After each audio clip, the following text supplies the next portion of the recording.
अमेरिकी राष्ट्रपति Donald Trump ने खुले तौर पर कह दिया है कि अगर इजराइल गाजा के खिलाफ फिर से जंग शुरू करता है तो वो उसका पूरा साथ देंगे।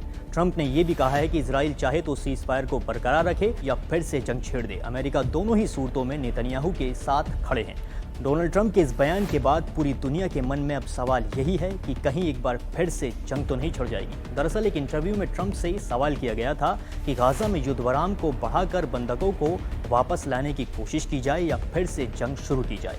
इस पर ट्रंप ने कहा, मैं उनके साथ हूं। इजरायली प्रधानमंत्री बेंजामिन नेतन्याहू के बारे में पूछे जाने पर ट्रंप ने कहा कि वो बहुत गुस्से में हैं, खासकर कल जो बच्चों के साथ हुआ उसे लेकर। उसने उनको बहुत नाराज किया है। एरियल और केफिर बेबास की मौत का जिक्र करते हुए ट्रंप ने कहा कि बहुत भयानक है ये चीज़, आप सोच भी नहीं सकते हैं कि इस युग में ऐसा हो सकता है, लेकिन ऐसा हुआ है। इस चीज़ में नेतन्याहू की भावनाओं को भी समझा जाना चाहिए। अब ट्रंप के बयान से साफ है कि इजराइल के फैसले का समर्थन वो करेंगे, चाहे इजराइल बातचीत के जरिए बंधकों को वापस लाना जारी रखे या फिर से गाजा में हमले करते हुए हमास के साथ लड़ाई शुरू कर दे। ये इजराइल के लिए अमेरिका का मजबूत समर्थन को दिखाता है। अमेरिका ने इजराइल को लगातार मदद की है। गाजा की हालिया लड़ाई में भी अमेरिका लगातार इजराइल की मदद कर रहा है। इस वीडियो में बस इतना ही। बाकी और भी खबरों के लिए बने रहिए न्यूज़ 18 उर्दू के साथ।